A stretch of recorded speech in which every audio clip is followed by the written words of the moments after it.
Nah, pertama kami akan memberikan kesempatan kepada Kiai Said untuk menyampaikan bukan hanya isi dari buku ini, tetapi juga bagaimana proses intelektual dan penderitaan akademik yang dulu dilakukan sekitar tahun 1994 sehingga melahirkan karya yang ada di tangan kita semua.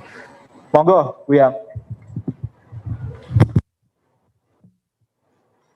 Assalamualaikum warahmatullahi wabarakatuh. Bismillah. Allahumma salli ala Sayyidina Muhammad wa ala alihi wa sahbihi wa man tabi'a hudah.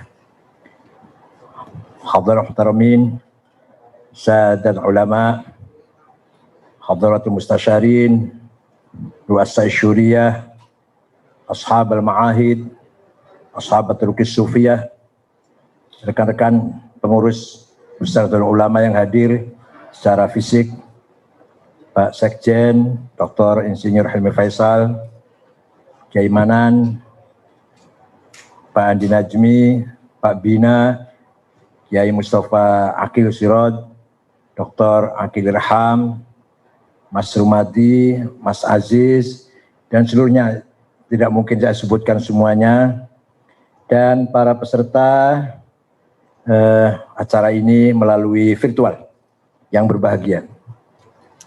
Sungguh merupakan saat yang sangat membahagiakan saya dan mengharukan sekaligus ketika buku ini kita bicarakan, kita diskusikan, bukan berarti hanya minta pujian atau sanjungan, justru yang lebih saya tunggu, saya nanti-nantikan adalah kritik, saran, masukan, naqd, dan silakan atensi, kritik,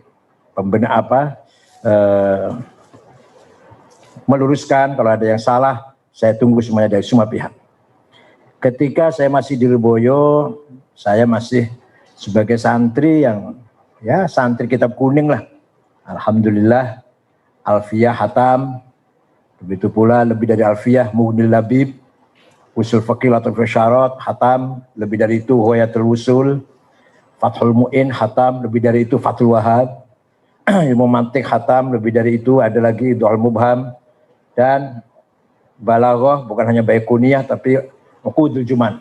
Semuanya ngaji pada Hadratus Syekh Almarhum Al-Maghfurlah Kiai Haji Mahrus Ali. Itu merupakan bekal alat pertama. Tapi sama sekali tidak ngerti untuk apa alat itu. Kemudian saya pindah ke Krapyak sambil kuliah di Fakultas Adab IAIN Jogja, ngaji dengan Kiai Ali Maksum.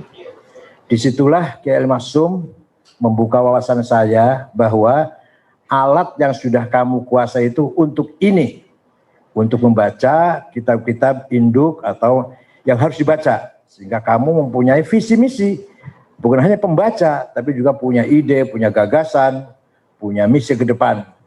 Kiai Ali Maksum mempunyai kitab yang sangat banyak, antara lain yang paling masih saya ingat, yang saya baca, Fajrul Islam, karang Ahmad Amin, Duhal Islam, Zurul Islam. Itu milik Kiai Ali Maksum pribadi, malah saya kalau membaca rebutan dengan Pak Masdar, berebut duluan bukunya itu. Dengan Pak Masdar dan Pak Asad, almarhum Asad Ali ya. Ali Asad, bukan Asad, Ali Asad ya. Nah, itu masih belum matang betul saya. Begitu pindah ke Ummul Qura di Mekah, di sana saya menimba ilmu dari ulama dari Al-Azhar, karena Fakultas Suludin hampir 99% dosennya dari Al-Azhar. Ada dari Syria 1-2, ada dari Jordan, ada dari Irak.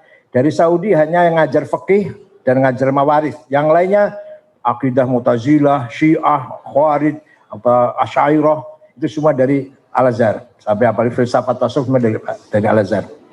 Termasuk yang uji saya 3 orang ini juga hanya 1 orang dari Saudi.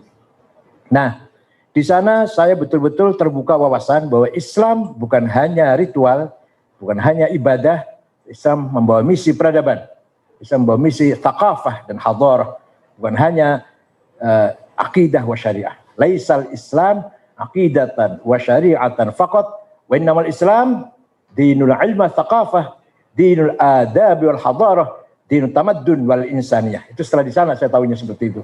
Waktu di sini saya belum paham itu.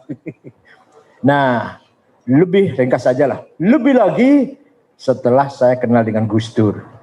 Lebih sekali saya belajar dari beliau ilmul ahwal, memahami kondisi, memahami bi'ah, memahami zaman yang sedang kita berada ini.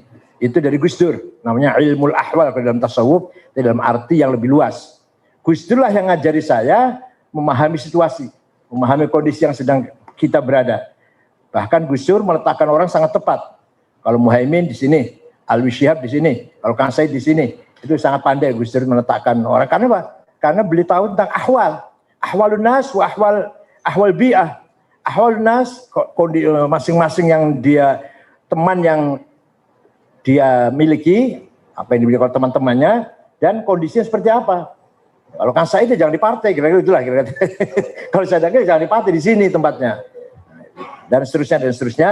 Jadi alhamdulillah saya boleh dibilang memahami betul tentang kegunaan, manfaatnya disertai saya ini setelah saya bertemu dengan Gus Dur. Itu yang beliau mengajari saya tentang ilmul ahwal. Jadi saya murid Gus Dur bukan murid ngaji kitab, tidak ngaji pada Gus Dur, baca kitab, tidak. Tapi menganalisis sesuatu dengan dengan nadhrah haqiqiyah, dengan pandangan hakiki, realistis yang sebenarnya. Itulah Gus Dur yang saya kenal. Terutama pembimbing saya juga telah banyak memberikan membuka intelektualitas saya, itu Profesor Dr. Mahmud Ahmad Khofaji, itu terkenal. Warga Khofaji itu semuanya ulama. Warga Khofaji, banyak penulis yang bergelar Khofaji, marganya Khofaji. Nah, yang membimbing saya namanya Mahmud Khofaji, ada Abdul Mun'im Khofaji, ada Ahmad Khofaji, dan seterusnya. Semuanya dari Al-Azhar. Ketika mengajukan judul ini, Pak Rumadi, Ustadz saya atau musyrik saya tersenyum. Ngapain kamu judul ini, katanya. Saya ingin menjawab kritikan, bahkan caci maki tasawuf. Saya ingin paham betul di mana sih kelemahannya, atau di mana sih titik-titik kelemahan tasawuf sampai dikritik, dicaci maki oleh orang Wahabi itu, bahkan dikafirkan. Saya ingin tahu.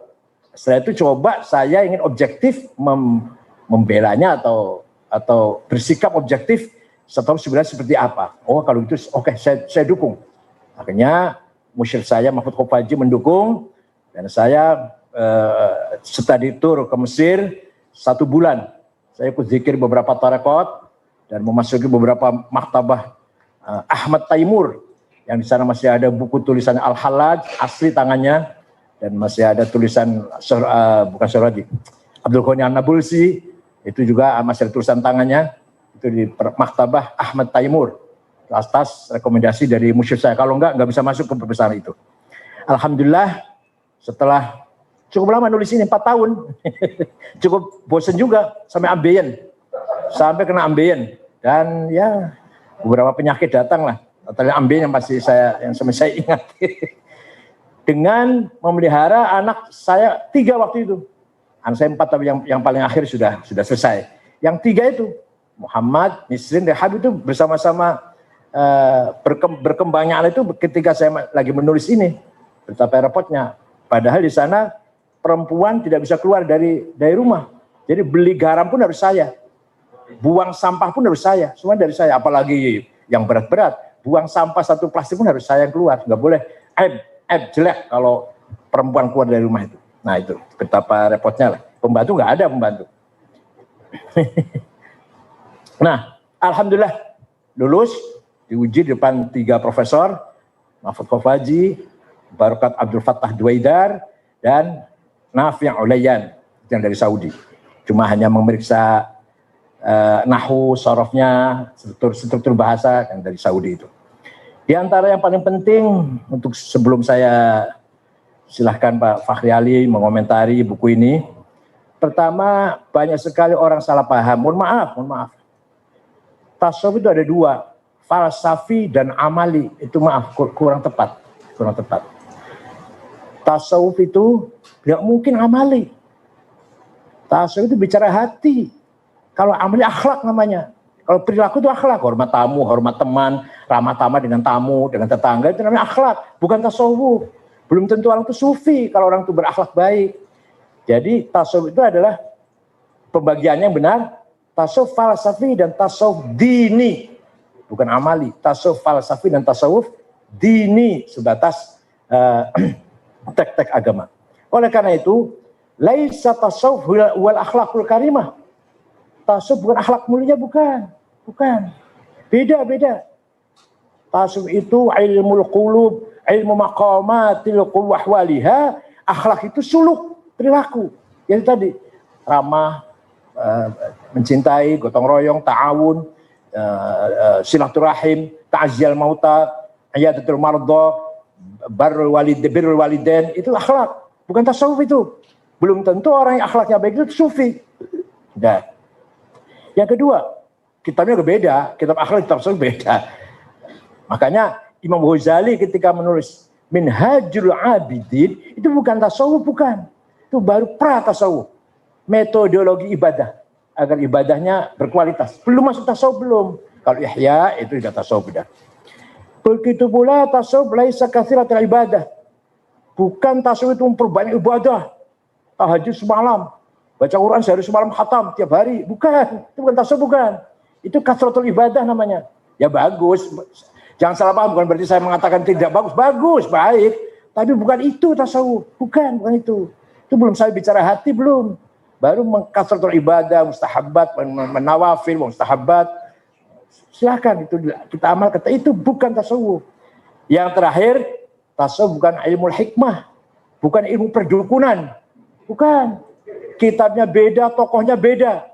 Ilmu perdukunan, kitabnya apa? Syamsul Ma'arif, Ali Al-Buni, Mujarobat, Ad-Duraibi, apa? Wafak ya, itu ilmu hikmah. Ada ilmunya sendiri, dan betul ilmu. Enggak ngomong kosong, betul ilmu. Misalkan orang bisa sakit, ini air sembuh, itu betul ada. Orang nggak punya anak, kemudian didoakan oleh satu kiai punya anak, itu betul ada terjadi. Tapi ilmu hikmah itu bukan tasawuf, bukan. Tasawuf adalah seperti yang dikatakan oleh Profesor Dr. Abu Al-Afifi, at-tasawwuf taurah ruhiyah, revolusi spiritual. Itulah tasawuf. Dalam arti tasawuf dinamis, tapi itu sangat progresif. Tidak boleh berhenti orang sufi itu. Tidak boleh puas dengan satu makom. Harus terus setelah mencapai makom pertama, makom kedua, sampai kalau Imam Ghazali 14. Kalau Imam Abdul Qadir Al-Jilani 40 makom itu. Makanya Joko Tingkir melawan 40 bajul. Itu artinya melalui 40 makom. Itu rekodnya Qadiriyah itu. Berguru pada Syekh Abdullah Qutbuddin yang kuburannya di atas Gunung Dieng. Pak Afrili ahli sejarah tahu kan? Nah itu. Nah, merupakan revolusi spiritual dalam arti bagaimana kita memahami hubungan antara Allah dan alam sampai nanti pada kesimpulan bahwa semua yang ada ini adalah tidak lain hanyalah tajalli dari wujud yang mutlak. Alam semesta ini terutama manusia, wabil khusus manusia, merupakan tajalli, manifestasi dari wujuduhul mutlak, al-mujarrad, anisimul idhafat, the absolute one existence without relation. Allah, hanya Allah yang wujud mutlak itu. Kita ini semua adalah tajallinya. Ayo kita renungkan sebentar. Kalau kita merenung sebentar. Kita ini siapa? Kok ada ya? Alam, ada gunung, ada laut, ada langit, ada matahari. Siapa itu? Apa itu? Kok ada matahari? Kok ada langit? Kok ada gunung, ada laut? Kok ada saya? Kok ada manusia? Apa ini? Coba direnungkan sebentar. Jawabannya paling akhir, itu semua tajalliyatillah, tajalliyati dzatillah, manifestasi dari zat Allah yang mutlak. Karena yang mutlak nggak bisa kelihatan, beginilah manifestasinya. Ini manifestasi wujudnya Allah yang mutlak itu, yang tanpa awal tanpa akhir, yang tanpa ujung tanpa huwal awal wal akhir, huwal zahir wal batin. Itu ya ini kita tajalnya ini manifestasi bukti bahwa Allah itu ada ya kita ini, bahwa Allah itu wujud. Maka wujud cuma satu, wujudullah. Kita ini maujudat yang diadakan. Kalau wujud hanya Allah yang wujud itu. Kita ini maujudat.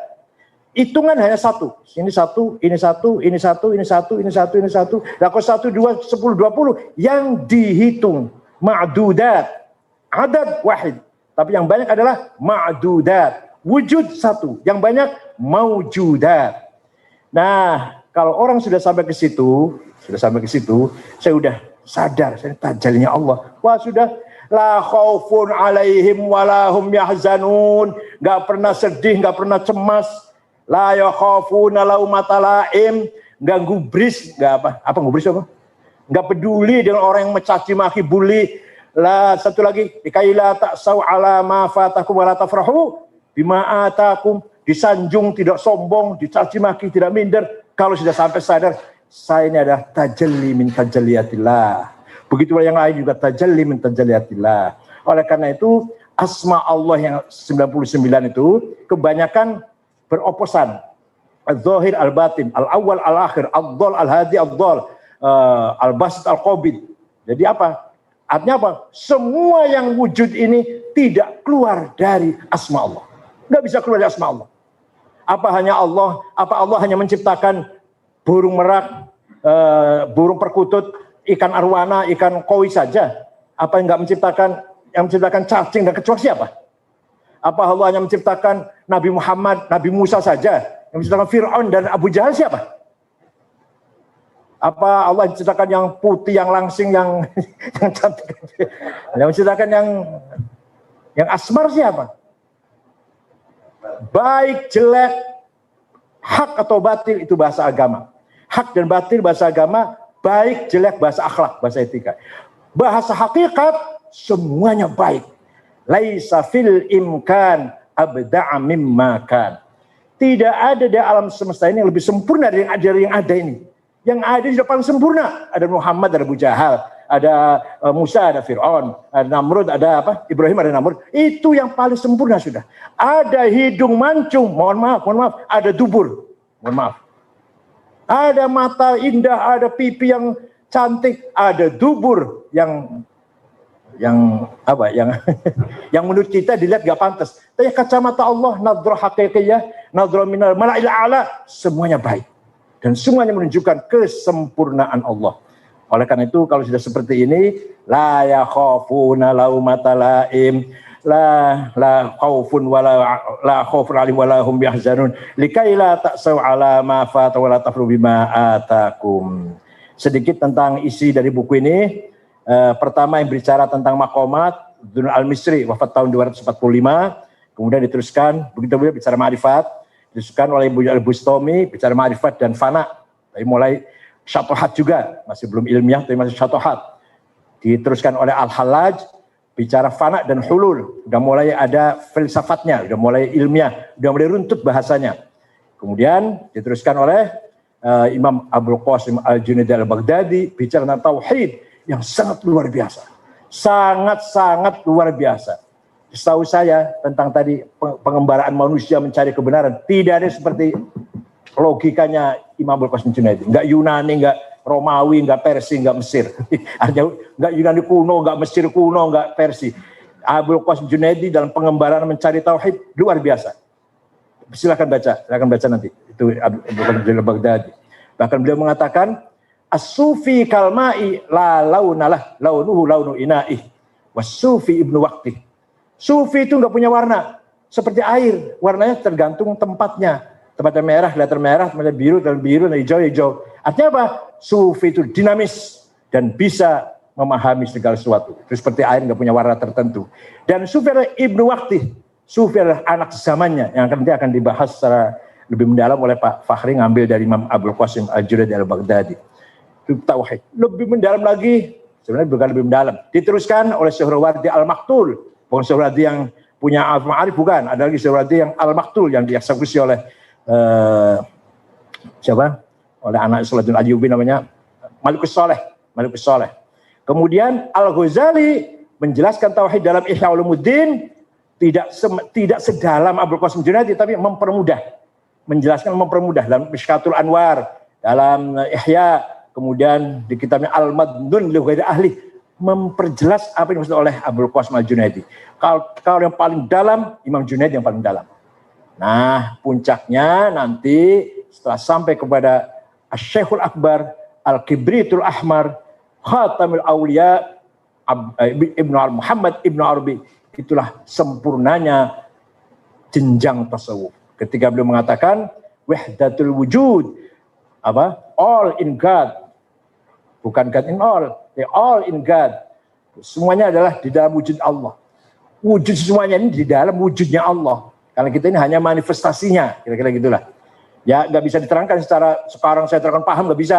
Saya bisa paham begini 2 tahun.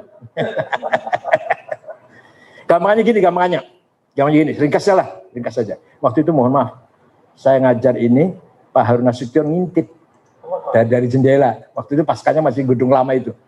Begitu selesai saya dipanggil, semua bimbingan saya 8 orang tasawuf ambil panggil semua.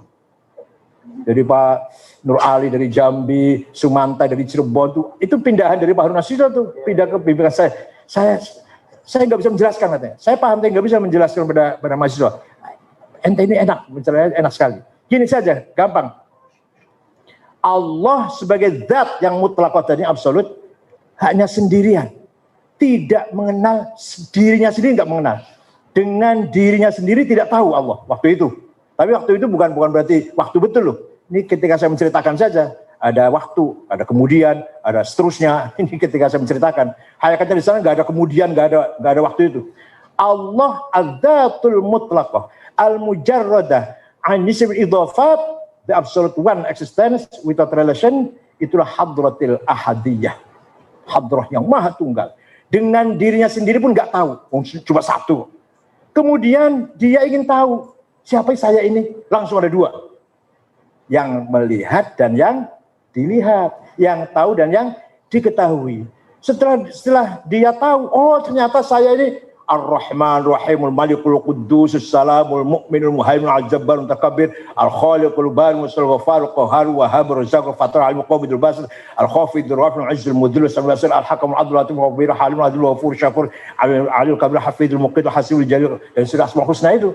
Oh saya ini Khaliq, pencipta.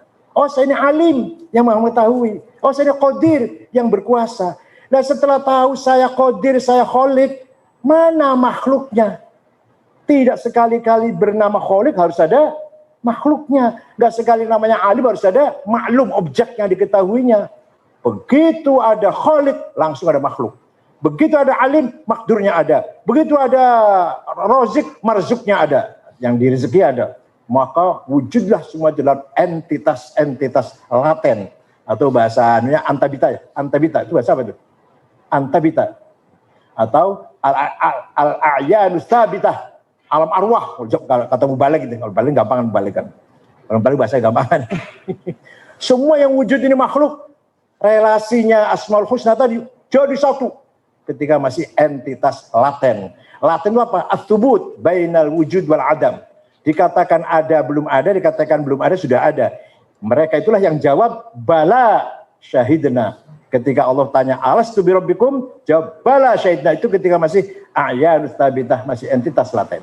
Nah, dari entitas laten ini, mau turun ke alam materi, tajalli, melalui nuqtah markaziyah, point center.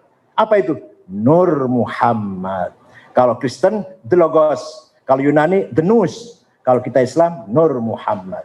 Semua yang ada ini mau wujud tajalli menjadi materi, menjadi nyata ini melalui Nur Muhammad. Makanya laula kama khalaqtul aflak. Dari Nur Muhammad itulah proses tiga proses. Tajalliyat, manifestasi, tanazzulat, degradasi, ta'ayyunat, identifikasi. Jadilah kita ini semua dan alam semesta ini. Kesimpulannya, wujud itu cuma satu. Yang banyak adalah maujudat min tajalliyatillah. Kira-kira itu ringkasnya lah. Kalau tadi nggak mungkin paham sekarang, saya jadi paham di 2 tahun. Kamu nggak bisa terangkan terus paham nggak? Nah ada yang salah sedikit, salahnya agak fatal di halaman 270, agak fatal itu. Apa? Ditanyakan ya. Nah itu fahuwa haqqun masyhud fi khalqin mutawahhim.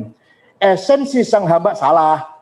Esensi Allah ada esensi yang hak, yang dipersaksikan dalam diri makhluk. Jadi gini, maksudnya gini. Jadi esensi Allah ya, jangan esensi hamba. Esensi yang sang hamba salah. Esensi Allah adalah esensi yang hak yang diprestasikan dalam diri makhluk yang diimajinasikan atau dihayalkan. Gini, kalau kita lihat semua ini tajalli Allah, ini tajalli Allah, ini tajalli Allah, ini tajalli Allah, ini tajalli Allah. Yang namanya Mustafa mana? Yang namanya keimanan mana? Maka Allah itu nyata, keimanan, imajinasi. Wujud Allah itu nyata, wujudnya keimanan, wujudnya Kiai Mustafa, imajinasi. Sampai segitu. Kalau sudah sampai kepada tajalli, ya nggak paham sekarang, saya yakin nggak paham ya. Gitu. Jadi itu salah itu. Jadi kalau sudah sampai ke tajalli, yang kelihatan mata ini Allah, makhluk mutawahim, imajinasi makhluk itu. Karena semua tajallinya Allah, semua tajallinya Allah, tajallinya Allah, tajallinya Allah. Dan terus yang namanya Pak Bina mana? Yang namanya Pak Agil Irham mana? Yang namanya Pak Andi mana? Mutawahim, hayalan itu. Yang hakiki Allah sebenarnya. Kira-kira itu. Saya tunggu kritik, saran, masukan, atensi, dan seterusnya. Monggo dari dari Pak Fahri Ali, dari Profesor Kautsar Azhari, dari Gus Ali Masyuri. Syukron wa dumtum fil khairi barakati wan najah. Saya takut waktunya terlalu banyak. Wassalamualaikum warahmatullahi wabarakatuh. Terima kasih. Jadi Pak Fahri Ali luar biasa melihat dari sudut lain tentang buku saya ini. Dari situasi sosial ketika itu, kemudian perkembangannya. Memang benar apa yang dikatakan Pak Fahri tadi, Ibnu Khaldun mengatakan bahwa tasawuf itu datang dari dalam umat Islam itu sendiri, bukan dari pengaruh luar. Setelah melihat kemewahan, ghanimah, ghanaim harbiyah, kerampasan perang yang sangat melimpah ruah itu, kemudian beberapa panglima Islam akhirnya hidup mewah, bermewah-mewah, maka mereka tergiur, tertipu, terperdaya oleh kemewahan. Lahirlah ajakan-ajakan zuhud. Zuhud dimulai oleh Imam Hasan Basri, dikembangkan oleh para tabi'in sebelum menjadi sebuah metodologi namanya tasawuf. Tapi oleh para sufi, zuhud itu nanti begini Pak. Ya ayyuhan nasu inna wa'adallahi haqqun fala taghurrannakum hayatud dunya. Wahai manusia, janji Allah itu hak. Jangan kamu sekali-kali tertipu, terperdaya oleh dunia. Itu gampang. Itu gampang. Mengartikannya, memahaminya, dan mempraktekannya gampang. Jangan tertipu, terperdaya atau terperdaya oleh kemewahan dunia. Kita maklumlah bahwa dunia itu apa sih artinya, harta apalah, kedudukan juga apa. Tapi yang paling rumit dan paling berat, wala yahurrannakum billahil ghurur. Kamu jangan terpedaya oleh sesuatu tipuan yang kelihatannya mengatasnamakan Allah. Ketua Umum PBNU, imam besar, hafid Quran, sama semua lah. Roh Syuriah, itu semua adalah jangan sampai itu menjadi tipuan yang menjerumuskan kamu. Kelihatannya tipuan itu mengatasnamakan Allah, padahal ala syafa hufratin minan nar. Itu kata Imam Ghazali. Maka Imam Ghazali dalam kitabnya sendiri namanya Al-Kahf wa Tabyin al-Asnafil Maghrurin, menerangkan beberapa orang yang terpedaya, tertipu.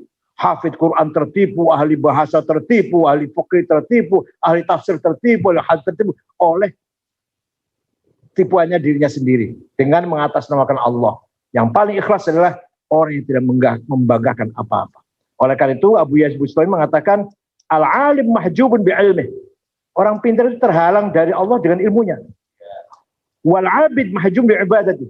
Orang ahli sholat, ibadah terhalang dari Allah dengan ibadahnya, sebab ibadahnya. Wazahid mahjubun zuhdi. Orang zuhud itu terhalang dari Allah dengan sikap zuhudnya itu. Kenapa? Setelah membanggakan ilmunya, setelah dia membanggakan ibadahnya, setelah muncul dalam hati membanggakan zuhudnya, justru itulah penghalang dia untuk mendekatkan diri pada Allah. Panjang ini, cerita begini panjang sih. Gak cukup 5 menit. Tentang al-halaj. Tadi, al-haq tadi, Pak bukan ngajari ya, tapi sedikit. Ana itu kata ganti. Begitu pula anta huwa, dalam bahasa Arab kan. Silakan dipakai oleh siapa saja kan. Silakan kita pakai, Pak Aziz pakai, keimanan pakai. Saya Said, saya keimanan, saya Aziz. Dia keimanan, dia Pak Aziz. Kamu keimanan, kamu Aziz. Tapi itu sebentar, berapa tahun? 70 tahun, 80 tahun, semua nanti akan mati semua. Akan berhenti semua. Pemakaian aku, engkau, dia oleh selain Allah terbatas. Kalau sudah nanti berakhir, kembali kepada aku yang sebenar-benarnya, engkau yang sebenar-benarnya, dia yang sebenarnya tidak akan berhenti. Yaitu anallah, anal haq, huwallah, huwal haq, antallah, antal haq.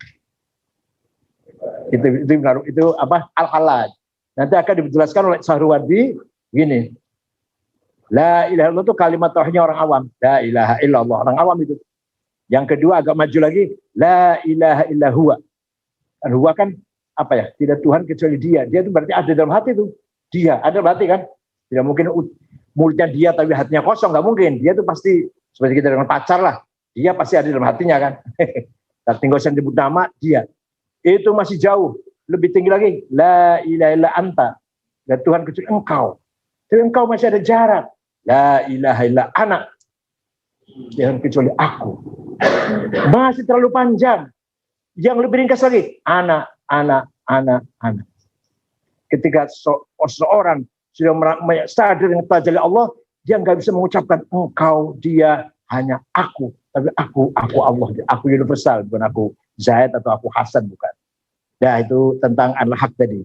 Kemudian Ibnu Arabi, Pak. Dalam teori Ibnu Arabi itu memang tidak ada sebelum Ibnu Arabi yang punya terminologi tasawuf. Beliaulah yang terminologi yang baru. Kamusnya itu sendiri punya kamus tebal khusus kamus Ibnu Arabi yang dikumpulkan oleh siapa? Su'ad al-Hakim, itu perempuan dari Lebanon itu. Nah, misalkan ada istilah al-hadratil ahadiyah. Sebenarnya nggak ada. Al-hadratil wahidiyah, yaitu asma Allah. Sebenarnya nggak ada. Terus, jadi ketika tadi zat yang sendiri tadi, al-hadratil ahadiyah, maha tunggal. Setelah dia ingin tahu, lahirlah asmaul husna, al-hadratil wahidiyah, unity in multiplicity. Kira-kira itu bahasa Indonesia. Unity in multiplicity. Setelah itu baru a'yan sabitah, apa tadi, kata anak saya tadi, apa, tadi, archetype, archetype tadi anak saya WA, tapi itu archetype, rehab WA tadi. Kemudian dari situ melalui point center Nur Muhammad. Nur Muhammad ini, Pak, yang tadi siapa tadi? Apa Kautar? Apa Ainer reality ya, bukan inner reality ya. Jadi Nur Muhammad itu bukan Muhammad yang lahir di Mekah, bukan. Tapi di sana al-haq al-makhluqu bih. Hak yang oleh Allah dijadikan perantara untuk menciptakan makhluk. Wa ma khalaqnas samawati wal arda illa bil haq. Tidak sekali-kali saya menciptakan bumi kecuali dengan perantara yang namanya hak. Yaitu the logos kalau Kristen. Kalau Yunani kalau Greek the nous, gitu ya. Nah, dalam Al-Qur'an oleh Ghazali diterangkan walillahil khalqu wal amru. Yang wujud ada tiga. Allah, khalqullah makhluknya, amrullah. Dan amrullah ini apa ini? Apa ini? Allah ya bukan, khalqullah ya bukan. Walillahil khalqu wal amru. Jadi wujud ada tiga. Allah, khalqullah, amrullah. Lah amrullah ini Allah ya bukan, laisa huwa Allah, wa laisa huwa khalqullah. Ya amrullah namanya. Itu Ghazali itu. Mendalam itu dalam kitabnya Al-Madnun li ghairi ahli. Kitab rahasia yang tidak boleh dibaca kecuali oleh orang tertentu. Yang bukan ahlinya jangan baca ini, kata Ghazali itu. Nah, nanti Ibnu Arabi akan lanjut menerangkan dari al-thabitah, dari entitas laten akan tajalli syuhudi, tajalli ghaibi kepada Nur Muhammad, dan Muhammad kepada ke bawah tajalli syuhudi. Penjelasan begini, penjelasan. Asyhadu an la ilaha illallah, oral. Tapi kalau tajalli syuhudi musyahadah, bahasanya Pak. Bukan syahadah tapi musyahadah. Seperti saya belum tahu, saya belum pernah lihat Toronto. Saya memang belum tahu saya belum lihat kota Toronto. Tapi saya yakin Toronto ada. Kota Toronto ada, saya yakin. Walaupun saya belum pernah ke sana, tapi sekarang sudah ada foto ya. Katakan belum ada foto dulu lah, belum ada foto, belum ada provisi lah. Saya belum pernah tahu Toronto. Tapi saya yakin ada, itu namanya musyahadah, bukan syahadah. Itu namanya tajalli syuhudi. Setelah menjadi tajalli material ini di alam semesta ini, itu tajalli syuhudi. Yakin Allah itu ada. Buktinya mana? Ya ini. Walaupun kita belum pernah lihat Allah. Seandainya saya dibunuh pun untuk mengatakan tidak, nggak bisa. Gitu. Ibaratnya sudah sampai tajalli syuhudi. Jadi kita ini sekali lagi kesimpulannya, apa yang ada adalah tidak lain merupakan tajalliyatihil ulya, tanazzulatihil udma, wa ta'ayunatihil kubra. Kita ini semua adalah entifikasinya Allah, manifestnya Allah, dan degradasinya Allah. Saya kira itu mudah-mudahan ada manfaatnya. Terima kasih, terima kasih. Terima kasih Buya. Masih ada beberapa menit lah, sampai mungkin 15 menit lagi. Kami beri kesempatan mungkin 2 orang yang ada di sini, kalau ada. Kemudian yang dalam ruangan Zoom kami juga memberikan kesempatan 2 orang, tapi jangan panjang-panjang. Kalau sudah mungkin panitia bisa menunjuk siapa yang ada di ruangan Zoom, sambil kami persilakan dulu yang ada di ruangan ini untuk memberikan komentar. Pertama Kiai Hayit, silakan. Kemudian bagaimana nih? Ya udah. Atau Mas Asro yang di belakang ya, yang di belakang. Silakan Kiai Hayit. Silakan. Mas Asro maju atau mic-nya didekatkan. Assalamualaikum warahmatullahi wabarakatuh. Waalaikumsalam. Salam takzim Kiai. Semakin ngerti tapi semakin tidak ngerti. Jadi kesimpulannya semakin ngerti tapi semakin tidak dong. Nah, saya ingin mungkin Kiai Said bisa sedikit memberikan praktek. Kalau ini konsep dari tasawuf falsafi ini dalam amaliyah kita sebagai santri itu apa wujudnya? Apakah misalnya hanya zikir Allah, Allah, atau zikir ana atau apa? Karena untuk paham itu butuh 2 tahun, Kiai. Nah, tapi minimal kami pulang para santri ini ada satu yang kita mulai dari turning point untuk sampai pada pengetahuan 2 tahun lagi yang akan datang, insyaallah. Syukran wa tumtum fil khair wal afu minkumullahu muwaffiq lakum bithoriq. Wassalamualaikum warahmatullahi wabarakatuh. Terima kasih Kiai Hayit. Mas Sastro, silakan. Kiai Sastro. Assalamualaikum warahmatullahi wabarakatuh. Pak Said, Pak Makri, yang saya hormati. Satu Pak Said, saya dari sini menemukan peta ketika orang Jawa ngomong bahwa sing ketok durung mesti sing nyoto. Yang ada belum tentu yang nyata. Ini mungkin untuk menggambarkan bagaimana itu tadi, sabitu kulub itu tadi, yang antara yang ada dan tiada itu. Nah, terus yang kedua adalah urip ning mampir ngombe. Urip ning mampir ngombe. Yang ini oleh orang-orang dijadikan dalil untuk mabuk, terus katanya karena urip ning mampir ngombe. Jadi maksud saya enggak di situ. Tapi ini saya cuma mengatakan, mengimajinasikan bagaimana kearifan orang Jawa, orang Nusantara melakukan vernakularisasi terhadap hal-hal yang jelimet, ruwet, dan gak karu-karuan ini, gitu, menjadi sesuatu yang sederhana, mudah dirasakan, mudah dipahami. Pertanyaan saya, menurut Kiai Said, apakah orang tua-tua dulu seperti Ronggo Warsito, seperti Joyoboyo, ini relasinya bagaimana dengan filsafat tasawuf falsafi ini? Karena menurut saya secara substantif ini ada relevansinya, tetapi mereka mengkonstruksi, membahasakan dengan konstruksi, imajinasi, kultur, kejawaan, kenusantaraan. Nah, bagaimana sih mentautkan tasawuf falsafi yang di Timur Tengah mulai Al-Halad, Ibnu Arabi dengan yang di Nusantara ini, karena ini kaitannya dengan Islam Nusantara juga nanti pada ujungnya. Terima kasih. Terima kasih Mas Sastro. Pertanyaannya sangat bagus sih, mengkaitkan tasawuf falsafi dengan apa yang menjadi Islam Nusantara tadi. Makin sekalian Bu ya, Rano. Yang di Zoom sudah ada yang dipilih? Nggak ada. Oh ya udah. Monggo Bu ya kalau nggak ada. Terima kasih. Pertanyaan Kiai Hayit Pak Fakhri, bagaimana cara kita ya masukilah lautan tasawuf itu. Belajar, melatih diri. Zikir itu ada 3 grid. Zikrul asma, zikrus sifat, zikrul dzat. Zikrul asma. Misalkan kita la ilaha illallah, la ilaha illallah. Tapi kita minta rezeki, kita minta naik pangkat, kita minta sembuh kalau sakit, kita minta bahagia, artinya masih ada kepentingan. Namanya zikir asma. Ya bagus sih, tapi ini kelas bawah, bagus ya kelas bawah. Oh tadi elit tapi apa? Bukan elit. Bagus ya bukan elit ya. Nah, silakan minta pada Allah untuk astajib lakum. Ya Allah rezeki, ya Allah sehat, ya Allah selamat, ya Allah bahagia, ya Allah sebetulnya. Tapi apa? Tapi itu zikir masih tingkat ranting, tingkat bawah. Yang kelas kedua, zikrus sifat. Kita tahu sifat Allah lebih universal daripada asma'nya. Qudrah, iradah, sama, basar, ilmu, hayah, kalam. Jadi kita la ilaha illallah itu artinya apa?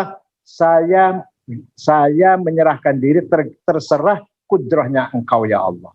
Monggo terserah iradahmu ya Allah. Silahkan terserah samamu, ilmumu, basarmu. Itu lebih universal daripada minta rezeki, minta sepeda motor, minta bersih, daripada itu kan lebih tinggi. Tapi puncaknya zikir ketika kita mengucapkan Allah tanpa permintaan. Ini zikrul dzat. Kita la ilaha illallah tanpa ada permintaan. Ya betul-betul hanya zatnya Allah yang kita zikir. Nah, caranya gimana? Gini caranya. Dari pagi sampai isya silakan zikir asma, zikir sifat silakan. Coba kalau malam-malam 5 menit, 10 menit zikir zat. Bisa enggak? Insya Allah nanti ada sesuatu yang Anda temukan. Kalau terus melakukan itu selama 40 hari, 40 malam, barangkali 40 malam, akan kita temukan sesuatu yang tidak pernah ditemukan sebelumnya.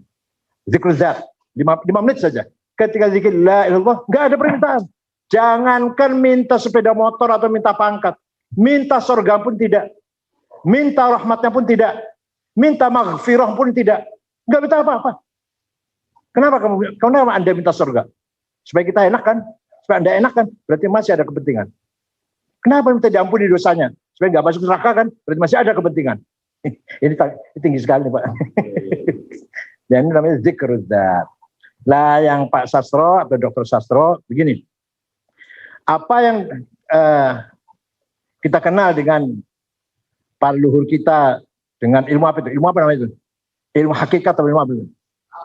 Ilmu kawruh, ilmu gali yang kangkung ya. Ilmu gali yang kangkung. Ilmu apa ya kawruh. Itu sama dengan tasawuf filsafat. Bedanya satu. Tuhannya nggak jelas. Itu aja bedanya. Kalau kita Tuhannya jelas, Allah, dah titik. Lah yang orang Jawa ini nggak jelas. Sang Hyang Widi, sing tan kena kinoy opo yen ono malah dudu. Malah gitu. Yang maha satu yang nggak seperti apa-apa kalau diumpamakan malah bukan. Sang Hyang Widi sing tan kena kinoy opo yen ono malah. Nggak, namanya itu nggak jelas.